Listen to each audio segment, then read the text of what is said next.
حق تقاته ولا تموتن إلا وأنتم مسلمون. قال تعالى في آية الأخرى وتزودوا فإن خير الزاد تقوى واتقوني يا أولي الألباب.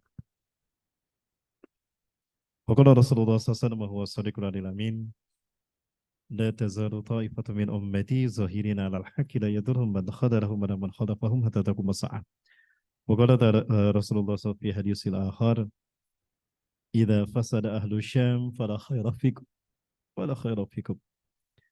وقال رسول الله صلى الله عليه وسلم في حديث الآخر إنكم ستغزون جزيرة العرب ويفتحها الله أو كما قال رسول الله صلى الله عليه وسلم في حديث آخر لا تقوم الساعة حتى يقاتل المسلمون اليهود ولو يختبئوا من الشجر وحجر تقول الشجر وحجر يا مسلم يا مؤمن تعال هذا ورا يهود اقتله. الحديث كما قال صدق الله العظيم وصدق رسول الكريم ونحن على ذلك من الشهيدين. Satu karunia yang sangat besar dari Allah Subhanahu wa taala yang wajib kita syukuri. Kita syukuri dengan sebaik-baik syukur di mana Allah takdirkan kita bisa kembali melaksanakan kajian setelah kita melaksanakan sholat zuhur berjamaah di masjid yang kita cintai, Masjid Darul Ihsan, bersama teman-teman info media dan juga bidang dakwah Islam. Alhamdulillah pada kesempatan ini kita melanjutkan kembali garapan kita di tempo hari di bulan yang lalu terkait dengan korelasi antara gejolak politik di tanah Palestina dengan konstelasi politik global dunia dan khususnya bagi kita umat Islam Indonesia. Ada beberapa hal yang akan kita bahas pada kesempatan kali ini. Yang saya hormati sekali lagi terima kasih pada jajaran Dewan Pengurus Kemakmuran Masjid Darul Ihsan yang telah memfasilitasi acara ini. Yang saya hormati MC kita pada kesempatan kali ini, MC akhir zaman, Kang. Kalau Ustadz akhir zaman ya. Yang saya hormati para jamaah sekalian, jamaah Masjid Darul Ihsan yang sama-sama rahmat Allah. Ada beberapa hal yang ingin kita bicarakan dalam waktu singkat ini. Yang pertama tentang kaitannya dengan apa yang dilakukan Yahudi hari ini. Mengingat kita melihat bahwa ekspansi militer yang dilakukan Yahudi ini sampai pada tingkat kekejaman yang luar biasa. Secara pribadi saya mengatakan ini biadab Bapak Ibu. Kenapa demikian? Ini genosida yang sangat besar dan terang-terangan mereka lakukan. Bahkan mereka menyatakan tidak akan pernah berhenti sampai Gaza jatuh ke tangan mereka. Nah, apakah ini merupakan satu isyarat bahwa Allah segera akan menghancurkan mereka? Mengingat begitu banyak kerusakan yang mereka lakukan sejak mereka memasuki wilayah Palestina, di mana roadmap mereka itu sangat berdarah-darah. Dimulai dari bagaimana Inggris dan Prancis berhasil melobi kaum tanda petik ambivalens dari kaum muslimin di masa Turki Utsmani untuk memberikan ruang dan pintu bagi Barat menguasai dan menjatuhkan umat Islam. Sebagai contoh pada tahun 1916, Prancis dan Inggris berhasil memecah wilayah Syam menjadi 4. Palestina, Jordan dikuasai Inggris, Lebanon, Suriah dikuasai Inggris. Ditambah lagi dengan gerakan politik yang sangat masif dari Barat untuk segera menghancurkan Turki Utsmani yang saat itu berkuasa. Pada tahun 1918, Arthur James Balfour,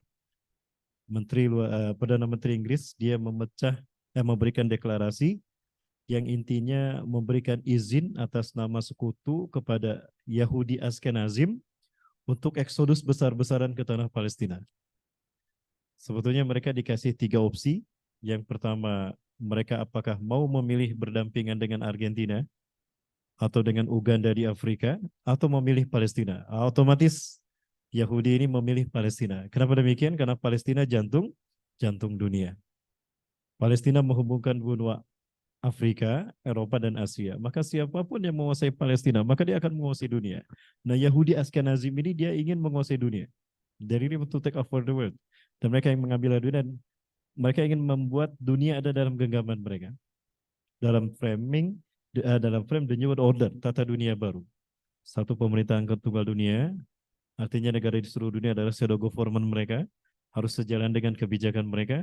Yang kedua, one political system, demokrasi, one economical system, kapitalis, one military system, ala mereka, barbarian, fitnah teroris, bantai tidak terbukti, cukup minta maaf, itu yang terjadi.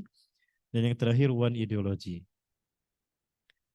Nah kemudian maka sesuai dengan apa yang dicanangkan oleh Bapak Zionis pertama, Theodor Herzl, pada tahun 1879 di Swiss, Basel, Swiss, dia mengatakan 100 tahun ke depan kita akan punya tanah air, kita akan punya negara di tanah Palestina. Dan terbukti pada tanggal 14 Mei 1948, Zionis Yahudi mendeklarasikan berdirinya negara mereka di tanah Palestina. Saya agak berat menyebutkan mereka negaranya dengan nama Israel, karena Israel ini gelar Nabi Yakub. Ya. Ketika Rasulullah datang ke Madinah, ja'at isabatun minal Yahudi yataqaddamuna ila Nabi SAW. Ketika Rasul sampai di Madinah, sekelompok orang Yahudi datang menghampiri Rasulullah SAW dan berkata, "Ya Abul Qasim, akhbirna an arba'ati hilal la ya'lamuhunna illa nabiyyun." Hei bapaknya Qasim, beritahukan kepadaku tentang 4 perkara, tidak ada yang tahu kecuali seorang nabi. Ya, Rasulullah paham, mereka ingin menguji Rasulullah, kalau bisa jawab berarti nabi dan rasul, kalau tidak berarti bukan nabi dan rasul.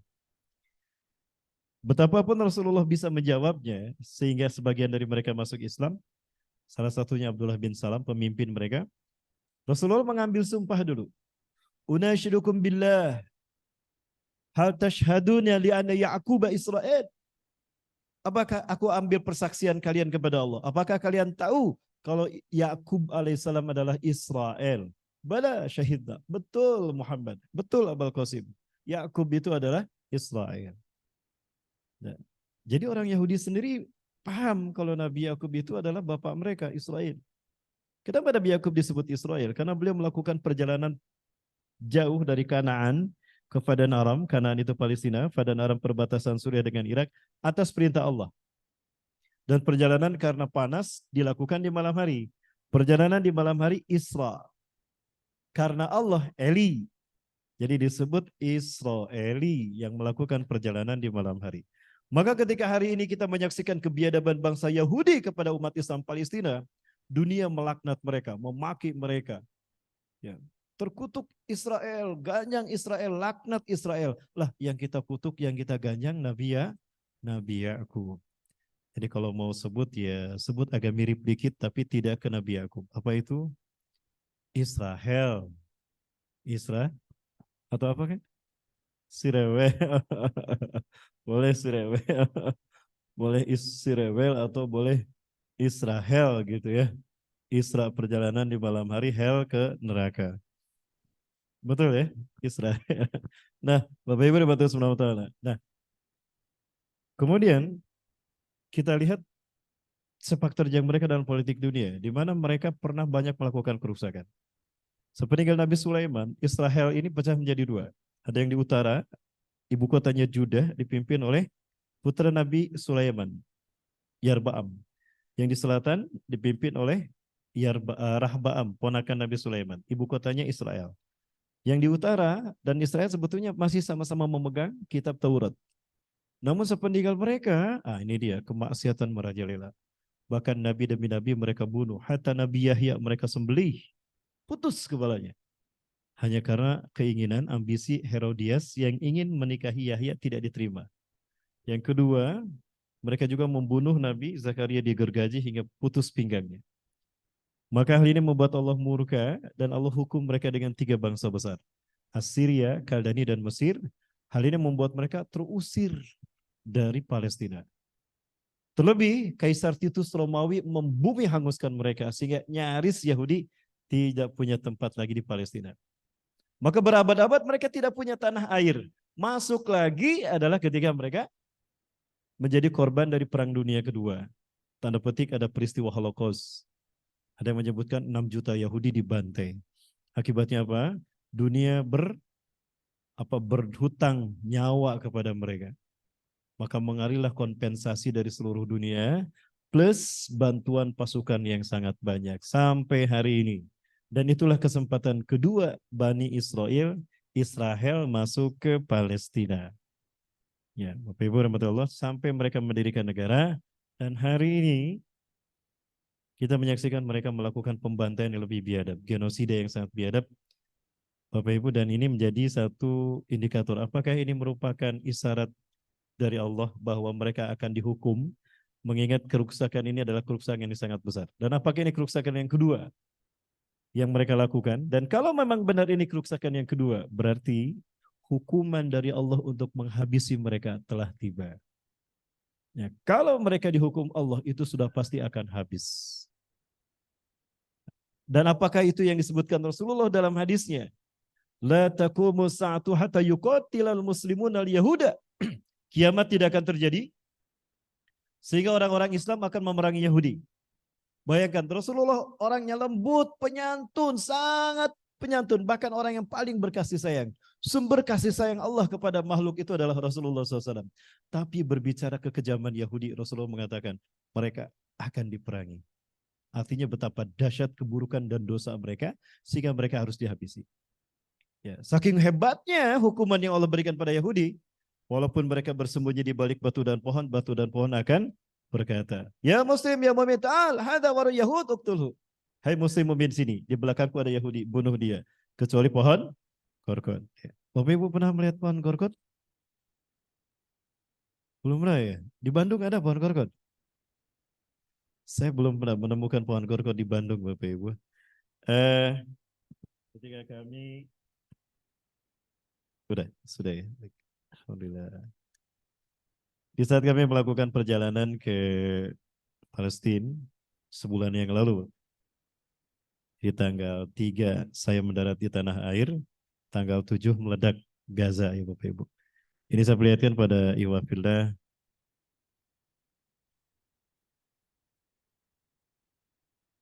pohon gorgon.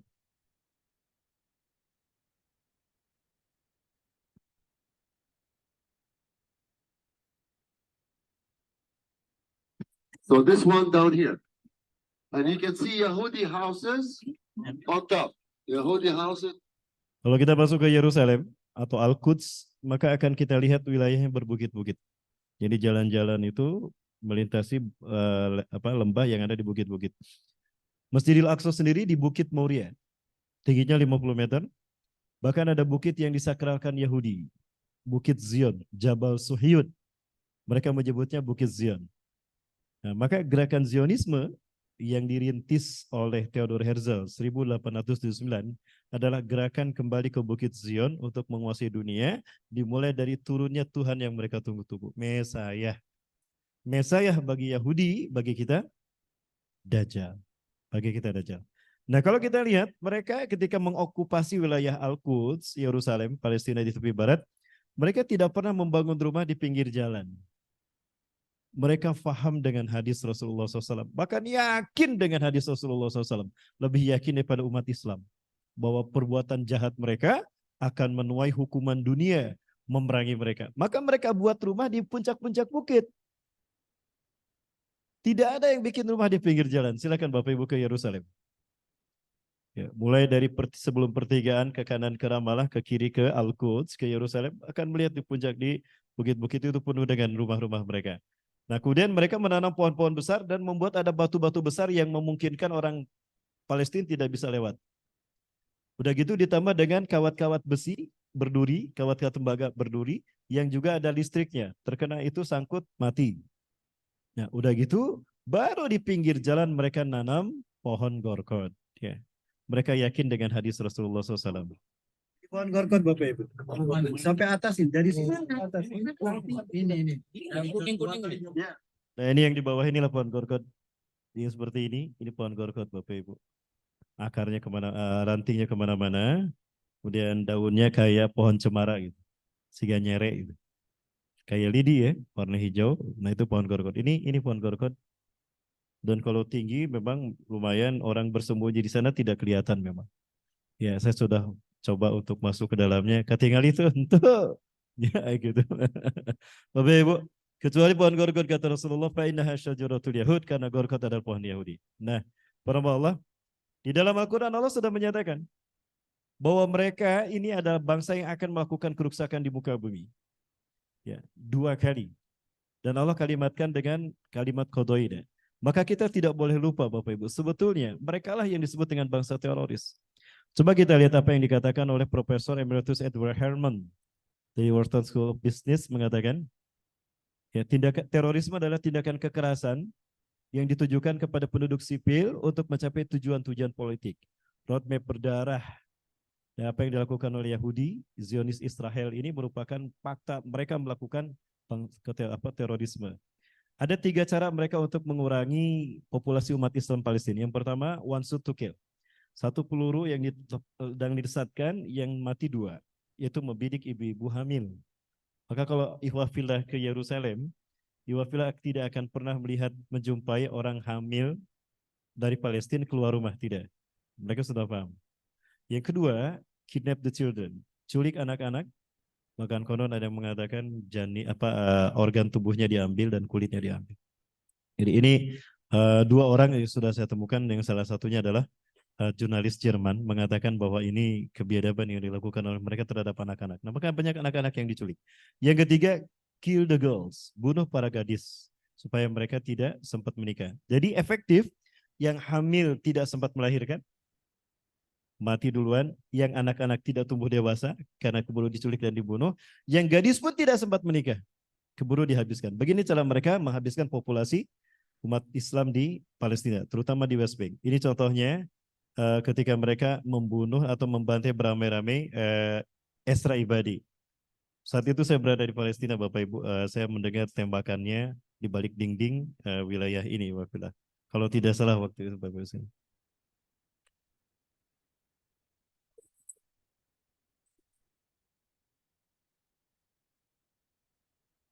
Caranya simpel. Begitu dia masuk jalan ke tempat-tempat umum, lalu Yahudi datang. Kamu teroris ya? Aku bukan teroris, aku mahasiswa, aku mau sekolah. Bohong kamu, dasar pembohong. Pasti di tasmu ada pisau untuk menikam kami tentara Yahudi. Padahal itu tidak, itu fitnah. Nah, mereka bawa pisau. Ya, salah satu dari tentara ini pisaunya jatuh dibungkus, nanti dilempar ke samping dia, lalu kamera tuh pisaunya, dor, simple. Ini militer ala barbariannya Yahudi. Motifnya pembantaian, one military system.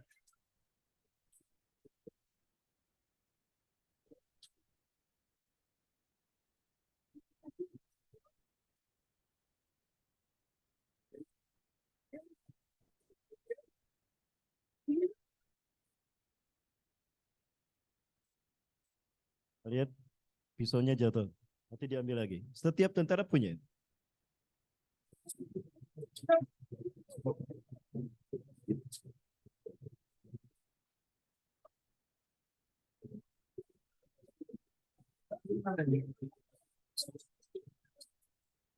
Selesai, Bapak. Selesai mereka dengan cara biadab untuk menghabisi kaum wanita. Bukan 1-2, banyak sekali. Mau SMA, mau mahasiswi, ya seperti itu. Nah, maka dari itu, apa sebetulnya ambisi mereka? Ambisi yang dalam pandangan Allah adalah kerusakan di muka bumi. Yang pertama, mereka ingin mengumpulkan semua kaum Yahudi di seluruh dunia untuk kembali ke tanah air yang dijanjikan. Padahal sudah tidak lagi berlaku Palestina untuk mereka. Ya, sesuai dengan deklarasi Abdul Bapur 1917. Yang kedua, mendirikan negara Yahudi di tanah Palestina yang mereka rampas dari umat Islam. Dan itu terjadi 14 Mei 1948. Dan yang ketiga, menanamkan hegemoni pengaruh kepada dunia karena mereka ingin menguasai dunia. Nah, kerusakan yang terbesar adalah mereka ingin menghancurkan kiblat kita yang pertama. Ya. Karena menurut mereka tidak ada artinya dunia tanpa kekuasaan mereka. Ya, maka mereka harus berkuasa. Dan tidak ada artinya dunia tanpa Yerusalem. Dan tidak ada artinya Yerusalem tanpa Haikal Solomon. Maka mereka harus mendirikan singgasana Tuhan mereka di pusat peradaban para nabi. Dan itu adalah Masjidil Aqsa. Kerusakan yang terjadi di Masjidil Aqsa adalah ulah mereka. Hari ini, Wabillah. Tidak kurang dari 300 terowongan ada di atas, di bawah pondasi Masjidil Aqsa. Sehingga apabila ada gempa 6 skala Richter, ambruk Masjidil Aqsa. Dan terakhir ditemukan oleh beberapa pengamat yang berhasil melihat bahwa setiap sudut dan tiang-tiang dari Masjidil Aqsa dibor, lalu dimasukin cairan termit yang fungsinya membuat keropos dinding dan tiang itu, sehingga pada saat satu angkat ambruk bersamaan, dan ketika kiblat kita ambruk, mereka ganti dengan Haikal Solomon Temple. Inilah istana yang akan mereka bangun untuk siapa? Untuk the God who sweated, Mesiah.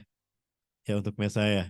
Dan kalau ini berdiri, maka inilah wajah dunia dalam kekuasaan mereka. Inilah peta the New World Order, Bapak Ibu.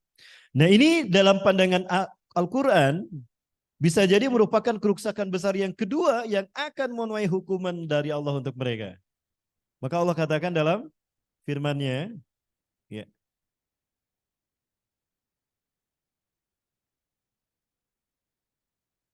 Jadi wa qadaina ila bani Israila fil kitabi la tufsidunna fil ardi maratain wa la ta'aluna 'uluwan kabira. Wa qadaina, dan kami telah tetapkan ila bani Israila, kepada bani Israel, fil kitabi, di dalam Alkitab, la tufsidunna fil ardi maratain, sungguh kalian akan melakukan kerusakan di muka bumi 2 kali. Wa la ta'aluna 'uluwan kabira, dan sungguh kalian akan menyombongkan dengan kesombongan yang besar. Ada satu info yang terbongkar dari bangsa Indonesia, mungkin penambah juga sudah mengetahuinya, bahwa di balik pembantaian mereka sejak 7 Oktober kepada Gaza, ini tersirat ada satu program besar, yaitu pembuatan kanal Ben Gurion.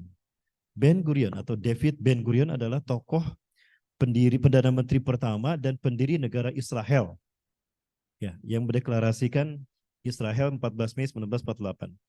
Nah, dia pernah merumuskan adanya pembuatan kanal yang menyaingi terusan Suez. Kalau terusan Suez itu ada di Laut Merah, Teluk Suez yang menghubungkan Laut Merah dengan Laut Tengah. Nah, kan bentuknya begini. Ini terusan Suez. Nah, ini ada kanal Teluk Aqaba. Nah, mereka ingin membuat kanal tandingan di terusan Suez dan murni mereka yang menguasai. Apalagi memang mereka selama ini pernah bermasalah dengan Mesir gara-gara terusan Suez. Belakangan ada kapal induk raksasa yang menghalangi, Evergreens, yaitu menghalangi sehingga mengganggu lalu lintas terusan Suez, sehingga Mesir sendiri mengalami kerugian 15 miliar hanya dalam beberapa hari, miliar dolar. Nah, Israel mereka ingin membuat kanal yang menghubungkan Laut Merah Teluk Aqaba sampai ke Laut Tengah. Dan ini didukung Amerika, Inggris, Kanada, Prancis, Italia, yang menginginkan itu pun dibuat. Nah, maka dirancanglah perbuatan kanal ini, ya. Namun ada masalah besar bagi mereka. Ketika kanal ini harus melingkari Gaza, itu akan memakan dana yang sangat besar, sampai 100 miliar dolar. Namun jika kanal ini menembus Gaza, itu akan memangkas biaya 50%. Mungkin hanya 16 sampai 55 miliar dolar sebagaimana anggaran mereka. Nah, untuk alasan inilah Gaza harus diratakan dan dirampas sama mereka.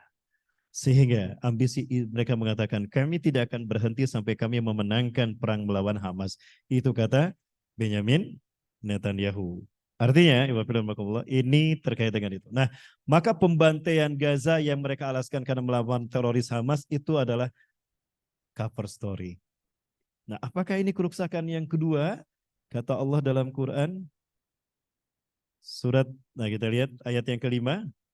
Faida ja'a wa'du lahum, apabila tiba janji hukuman yang kedua, yang pertama dari dua kerusakan, ba'asna alaikum, kami utus bagi kalian, hai bangsa Yahudi, ibadah lana, pasukan hamba-hamba kami. Uli ba'sing syadid, yang memiliki kekuatan yang sangat besar, fajasu khilala diyar, yang akan merajalela di kampung-kampung, wa kana wa'da maqula, dan janji kami adalah pasti terlaksana. Dan ini tadi sudah saya sampaikan, itu sudah terjadi yang membuat bangsa Yahudi hancur berkeping-keping, Mesir, Assyria, Kaldani, sehingga mereka tidak punya tanah air. Ya, ditambah lagi dengan pembantaian yang dilakukan oleh Kaisar Titus, membuat mereka tidak punya akses lagi di Palestina. Nah, yang menarik adalah firman Allah dalam ayat yang berikutnya, ayat yang ke-6. Kita lihat. Tsumma radana lakumul karrah alaihim. Kemudian kami kembalikan kesempatan bagi kalian al-karrah alaihim, untuk menguasai Palestina kembali. Wa amdadnakum bi amwalin wa banin. Dan kami kuatkan kalian dengan harta yang banyak, wabanin, dan pasukan keturunan. Bisa jadi ada yang menafsirkan pasukan. Wa ja'alnakum aktsara nafira, dan jadilah kalian, kami jadikan kalian pasukan yang sangat besar, kelompok yang sangat besar. Pasca Perang Dunia Kedua, Holocaust, Barat berhutang nyawa, maka mengalirlah kompensasi dana dari seluruh dunia, hatta Amerika Serikat. Setiap presiden punya anggaran khusus untuk mereka memberikan kepada Yahudi. Ya, 300 miliar dolar dialirkan oleh Obama selama kekuasaannya. Belum oleh George W. Bush, belum oleh Bill Clinton, oleh Bush senior, dan sekarang Joe Biden pun sama. Ya, mengalir dana pada mereka hingga mereka berhasil mendirikan negara Palestina, negara Israel di tanah Palestina. Kemudian mereka melakukan kerusakan. Yang kedua, apa kata Allah? Ya, faida ja'a wa'dul akhirah, apabila tiba janji hukuman yang terakhir, dia su'ujuhakum, akan membuat mereka muram wajah mereka. Waliyadkhulul masjidah kama dakhaluhu awwala marrah, dan agar hamba-hamba Allah yang beriman kembali memasuki Masjidil Aqsa. Artinya, supaya hamba-hamba Allah berhasil merebut kembali Palestina dari tangan Zionis Yahudi, ya, waliyutabiru ma'alu tatbiru, dan akan menghabiskan mereka apapun yang ada dari mereka sehabis-habisnya. Artinya, kesempatan umat Islam masuk kedua ini adalah menghabiskan bangsa Yahudi, memenangkan Palestina untuk selamanya. Apa yang terjadi jika hukuman ini sudah Allah berikan? Dan siapakah pasukan yang akan Allah berikan, yang Allah utus untuk menghancurkan mereka? Para malas sekalian mati Allah, ini lanjutan materi kita. Punten tadi prolognya agak panjang. Ya, masih ada waktu kan? Masih ada waktu. Baru 20 menit, baru 20 menit. Baik, aturun kan.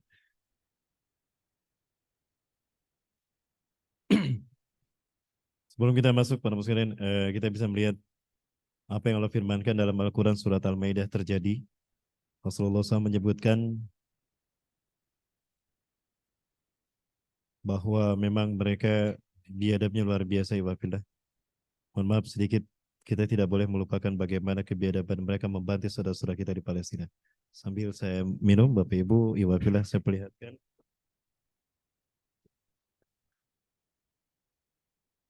Tayangan berikut. Mohon maaf, kami perlihatkan. Ya.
Bapak Ibu, terlalu banyak data yang bisa kita lihat akibat kebiadaban mereka membantu saudara-saudara kita. Alhamdulillah, Allah Subhanahu wa taala.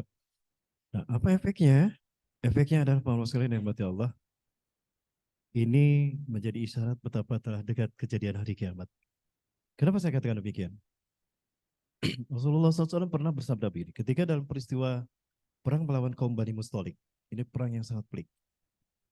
Pada saat itu perang dimenangkan memang oleh kaum muslimin, Rasul para sahabat. Namun mereka lelah, susah berjungkir balik untuk mengalahkan mereka. Betapapun menang pada akhirnya.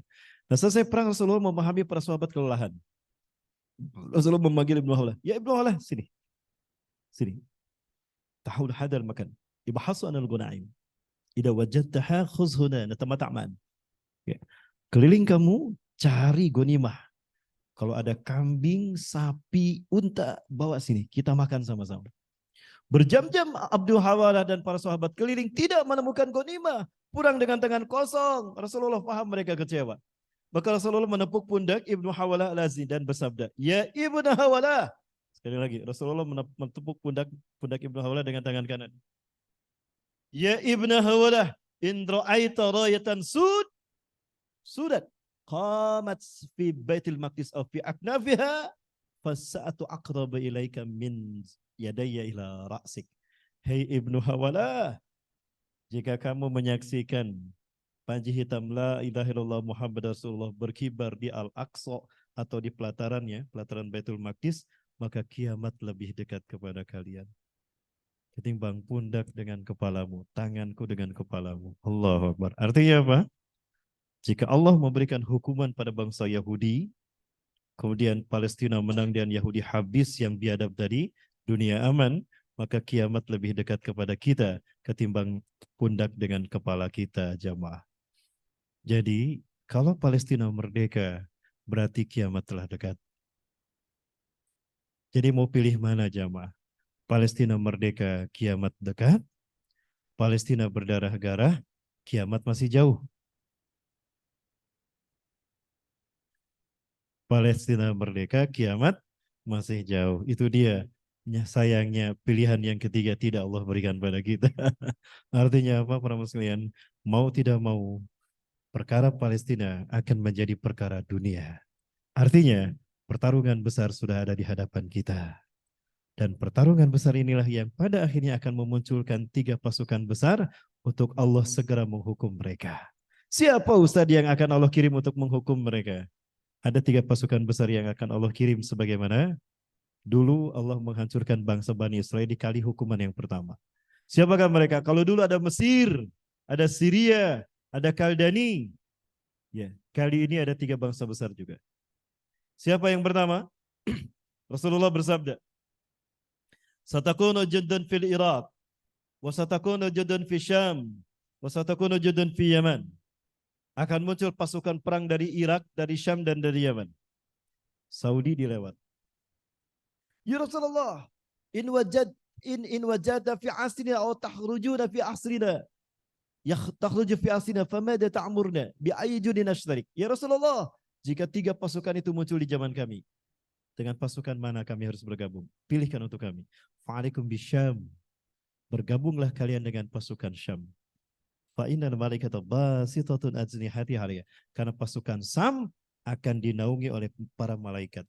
Malaikat akan menaungkan sayapnya melindungi bangsa Syam. Artinya, perang Gaza ini akan menurunkan para malaikat sebagai bukti pertolongan Allah sekaligus menghukum Bani Israel Yahudi untuk hal yang terakhir sehabis-habisnya. Wal yutabbiru ma'alau tatbirah.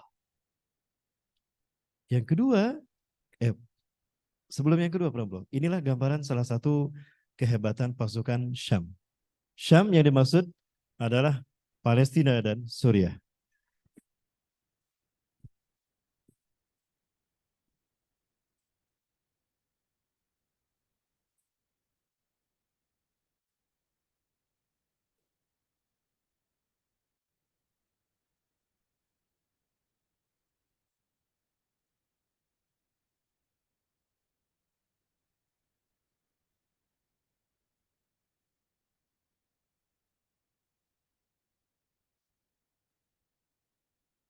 Pasukan yang kedua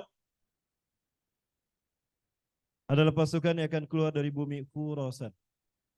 Sebagaimana hadis Rasulullah yang Bapak Ibu lihat, yakhruju min Khurasan rayatun sud. Akan keluar dari bumi Khurasan para pembawa panji hitam. Rayatun sud. La yuruddu syai', tidak ada yang bisa menolak dan menghentikan langkah mereka. Artinya tidak ada negara yang bisa mengalahkan mereka, tidak ada pasukan perang yang bisa mengalahkan mereka. Hatta tun sababi Ilya, sampai mereka menancapkan panji hitam la ilaha illallah Muhammad Rasulullah di Ilya. Ilya sebutan lahir dari Baitul Maqdis, sebutan lahir dari Al-Aqsa. Ilya. Pertanyaannya, siapakah Khurasan ini? Inilah pasukan dari Khurasan. Khurasan, jantung kotanya bernama Afghanistan.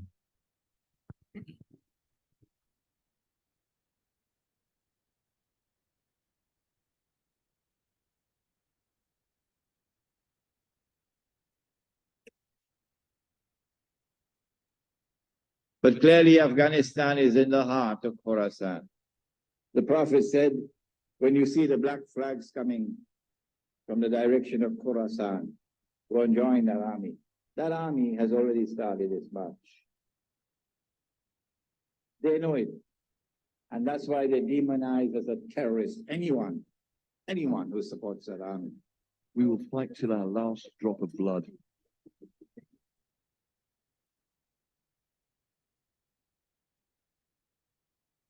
So you are in Afghanistan to crush the awakening. Don't you know the history of Afghanistan? It is the graveyard for all the superpowers. It is a graveyard for all of the superpower in the world. Afghanistan adalah kuburan bagi negara-negara adik kuasa di dunia. Betul. Tahun 97, Taliban dipimpin oleh Mullah Umar berhasil mempercundangi Rusia. Boris Yeltsin dipermalukan Taliban di mata dunia. Ribuan tentara Rusia mati di Afghanistan. Maka dengan demikian Rusia kalah, menarik semua pasukan yang tersisa. Kekosongan ini dimanfaatkan Amerika. Amerika ingin menguji kebolehannya sebagai negara kapitalis dunia, ikon kapitalis blok barat. Dia mengirimkan pasukannya ke sana. Apa yang terjadi? Nasib sama lebih parah dialami Amerika.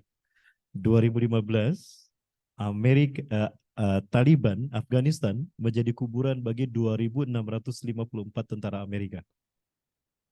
Habis tentara Amerika, stres pramola tentara Amerika. Saya tidak bisa datang pada data, datanya saya simpan di sini. Tayangannya saya simpan di sini. Bagaimana kehebatan Taliban mengalahkan mereka. Diperkuat oleh pasukan Ansarus Sunnah pimpinan Abu Musa Bazarqawi, juga oleh pasukan-pasukan yang lain. Terlebih pasukan Al-Qaeda dipimpin oleh Usamah bin Laden, dikuatkan oleh Ayman Az-Zamahiri. Ya, pada saat itu Taliban dipimpin oleh Hibatullah Akhundzada.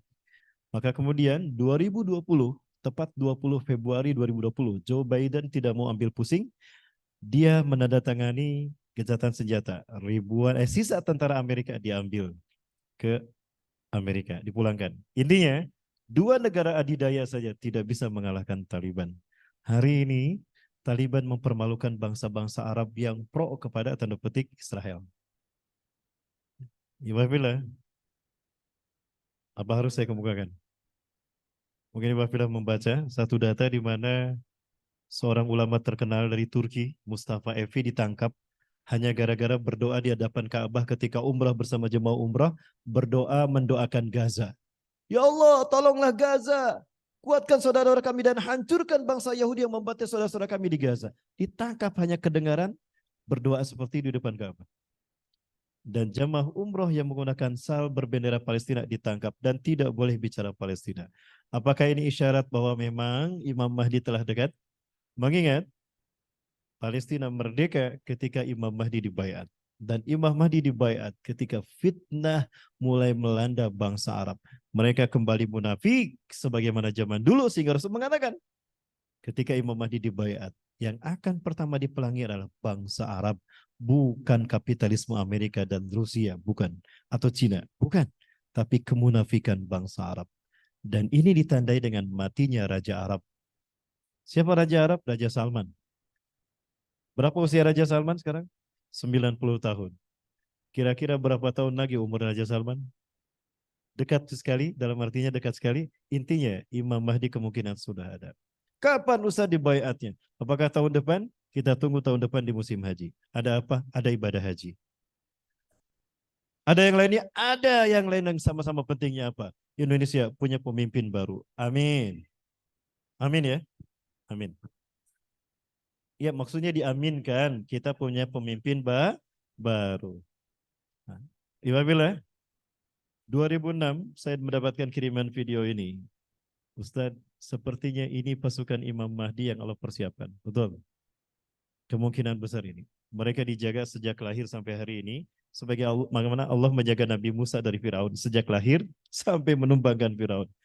Bapak Ibu, ini 2006. Kira-kira sekarang berapa usianya? Ini pasukan dari Khurasan.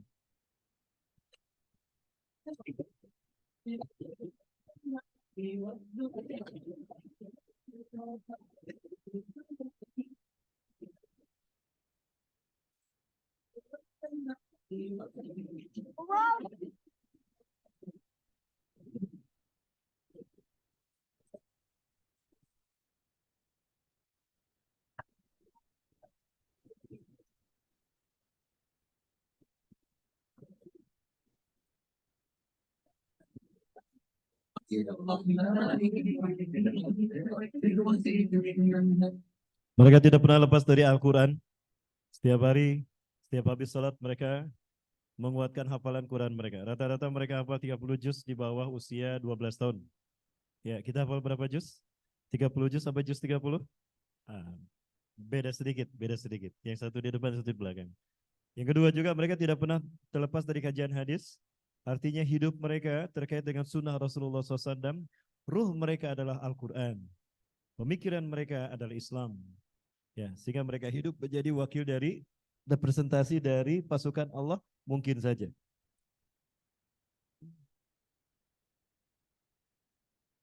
سبحان منزله بليلة قدره درب الهداية واضح التبيان يتلوه أحمد للدنا وهي التي عطشت لقطر هداية هتاني تسير في الأرض لا تعجل بها ما أنت للتقصير والهذيان.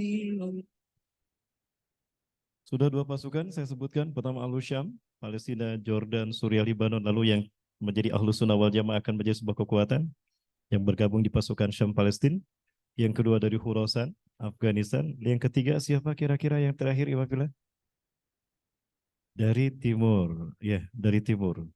Suatu hari Rasulullah sedang berada di Madinah, Rasul bersabda, "Yaktatilu salasatun 'inda kanzikum. Kulluhum ibnu khalifatin. Thumma la yasiru ila wahidin minhum hatta tatlu'a rayha asud min kibalil masrik." Akan berperang tiga orang laki-laki di sisi Ka'bah kalian. Artinya Ka'bah akan menjadi pusat pertarungan tiga laki-laki yang berebut kekuasaan setelah ayah mereka Raja Arab meninggal dunia. Thumma la yasiru ila wahidin minhum, tapi salah satu dari mereka tidak berhasil menjadi raja. Karena yang menjadi raja adalah Imam Mahdi yang akan keluar dari pasukan dari arah timur. Rasulullah berada di Madinah, itu telunjuknya mengarah ke timur. Kemana Bapak Ibu? Kayaknya ke kota Bandung Bapak Ibu. Saya khawatirnya kota Bandung. Ke Indonesia. Apakah yakin Indonesia? Seberapa besar peran Indonesia? Baik, kita lihat.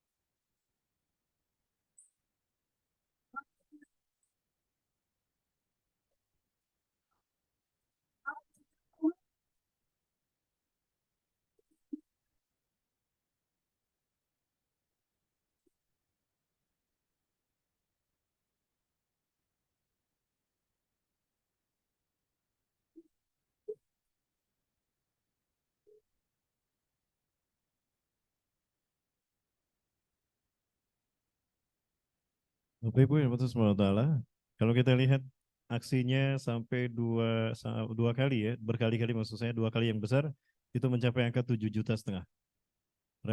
Reformasi prematur tahun 98 itu tidak lebih dari 700.000 orang. Tapi mampu menumbangkan 32 tahun kekuasaan rezim Orde Baru. Di mana mereka yang menggulingkan Orde Baru yang sekarang berkuasa Bapak Ibu. Nah, aksi kemarin itu 7,5 juta tempo hari, 411-212. Ini lebih dari cukup untuk menggulingkan sebuah kekuasaan. Namun apa yang terjadi? Tidak menggulingkan kekuasaan, tidak ada kudeta. Karena yang diinginkan bukan kekuasaan, tapi keadilan hukum di mata dunia, di negara ini. Kedaulatan ditegakkan. Supremasi hukum atas landasan Undang-Undang 45 dan Pancasila, itu yang ingin ditegakkan, cuma tuntutannya itu. Tapi apa yang terjadi? Efeknya, dunia bangkit menyambutnya. Mesir bangkit menyambut seruan Jakarta. Tunisia bangkit. Belanda bangkit. Jerman bangkit. Belgia bangkit. Australia bangkit. Bahkan Rusia juga bangkit. Intinya Iwafilah, apakah ini isyarat memang Indonesia adalah pasukan yang ketiga? Wallahu a'lam bishawab. Masih banyak ujian yang harus kita lalui, tes water yang harus kita jalani. Salah satunya adalah kerungsingan kita menghadapi BPJS. Rakyat kita banyak mengeluh untuk BPJS aja susah ya. Padahal cicilannya kecil kan. Padahal itu untuk kesehatan masyarakat. Tapi itu pun susah. Komo yang perang harus memimpin dunia. Mungkin ke Indonesia? Jamaah? Mungkin ke Indonesia? Mungkin? Yakin? Baik, Wabilah. Kita lihat yang satu ini, Wabilah. Pernah membaca hadis ini?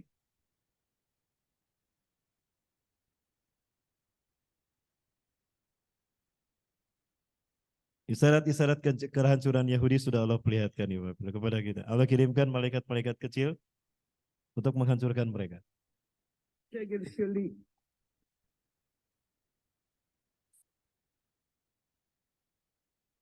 Oh, is that aggressive? Sure. How's that actually? Ow! Tidak perlu menjadi seorang Muslim untuk tahu siapa teroris yang sesungguhnya di tanah Palestina. Tidak perlu menjadi seorang mukmin untuk tahu seberapa biadabnya Yahudi di tanah Palestina. Cukup menjadi seseorang yang punya akal sehat dan hati nurani saja.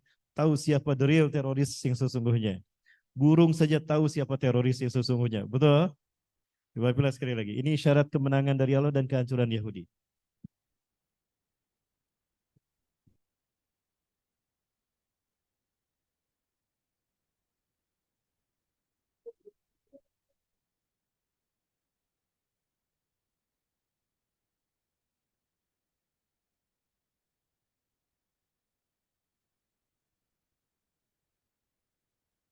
Kehancuran melalui kutukan dunia tanpa senjata. Insya Allah mereka akan hancur karena perbuatan mereka sendiri. Allahu Akbar.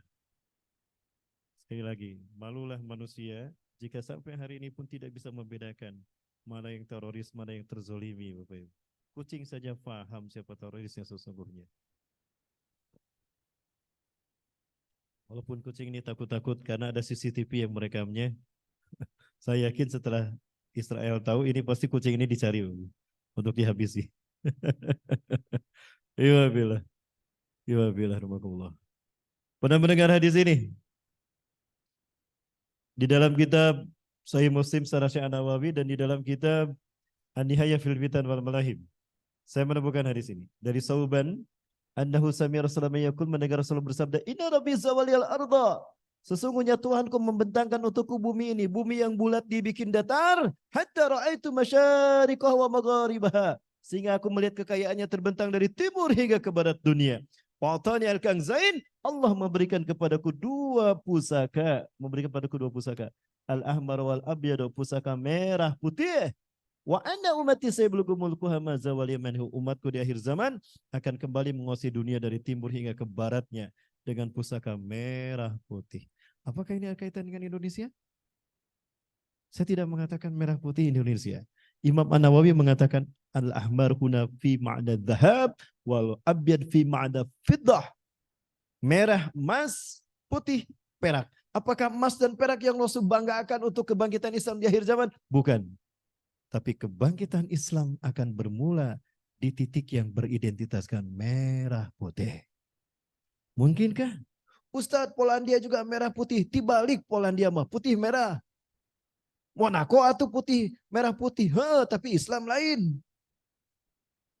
Saya tanyakan langsung pada guru saya. 2016 saya berada di Palestina. Saya mulai mulazamah di Palestina, Bapak Ibu. Saya berguru pada beliau-beliau ini. Setelah sholat subuh, beliau jadi imam kita, Syekh Ali Al-Abbasi, beliau guru saya.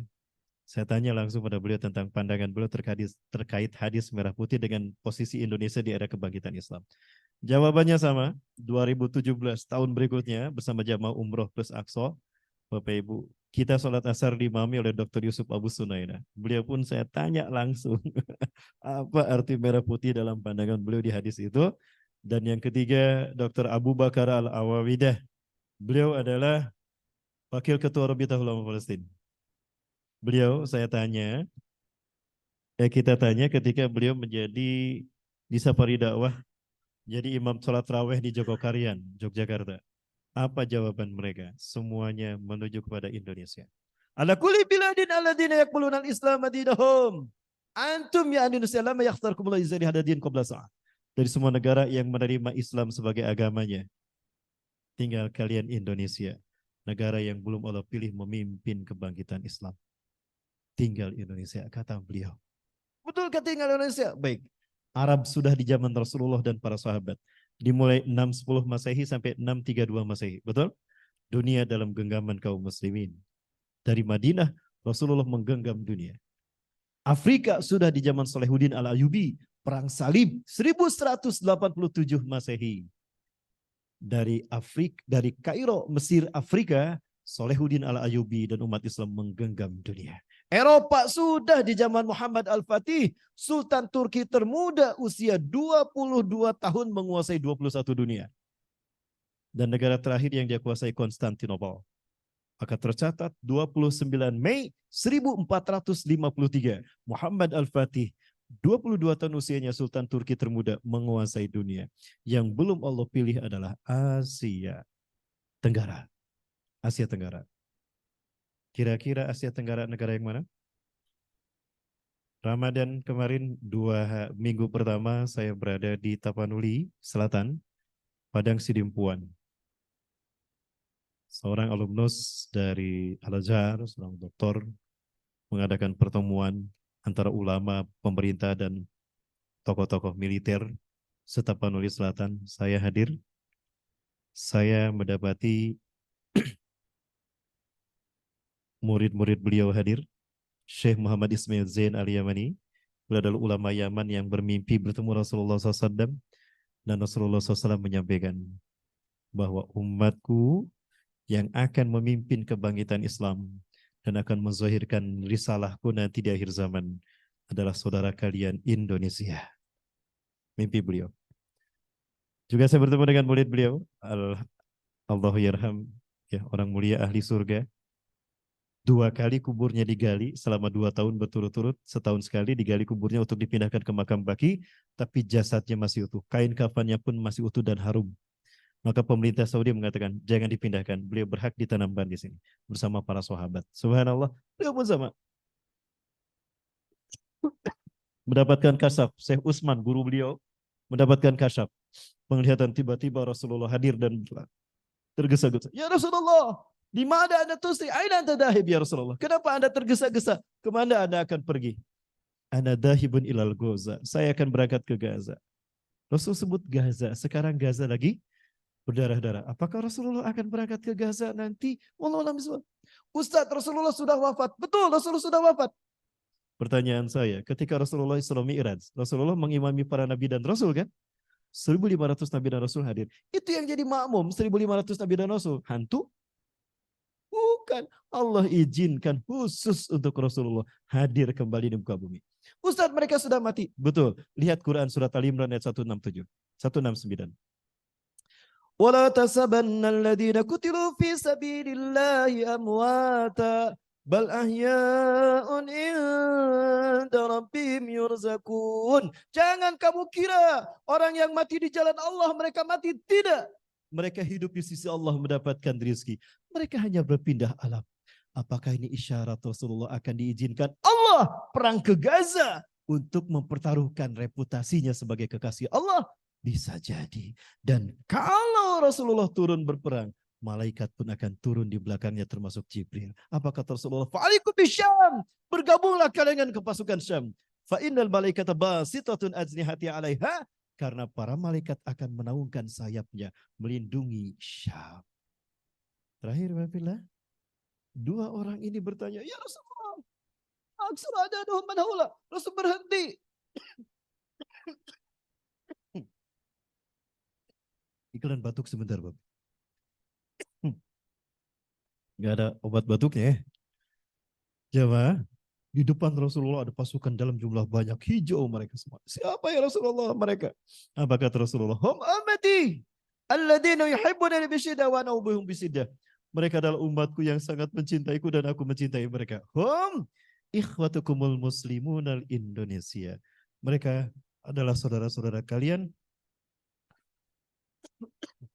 Muslim Indonesia, dan merekalah yang akan membebaskan Palestina, mengembalikan Al-Aqsa ke tangan kalian. Allahu Akbar. Imafilah, ini bukan isapan jempol. Artinya, siapkan yang terbaik wahai Indonesia. Bukan hanya donasi yang kita kirimkan di sana. Tapi ini isyarat keterlibatan kita akan dibutuhkan dan akan diperankan Allah di saat Islam akan bangkit untuk yang terakhir kali. Ketika Izzuddin Al-Qassam hampir habis, ketika Taliban terseok-seok hampir habis, maka pasukan kekuatan yang terakhir akan datang dari bumi merah putih. Allahu Akbar. Baik, pertanyaan saya, apakah hanya akan kita biarkan berlalu melalui kajian ini selesai kita pulang, cerita kita tentang Palestina pun selesai? Tidak Bapak Ibu. Kita buktikan, kita wujudkan. Alhamdulillah, ya mohon maaf. Ini 2 menit terakhir. 2 menit terakhir, apabila ini mohon disaksikan. Bagi bapak-bapak ibu-ibu yang pernah mumpung di media, Bapak Ibu dan siapapun yang pernah berdonasi untuk saya, melalui yayasan kami Cahaya Babu Sodako, tolong saksikan. Ini sudah kami serahkan kepada saudara-saudara kami di Palestina. Setelah saya berangkat ke Palestina, berziarah umrah plus Palestina, kami sempatkan waktu untuk berkunjung ke rumah sakit di mana saudara-saudara kita yang dibantai dirawat.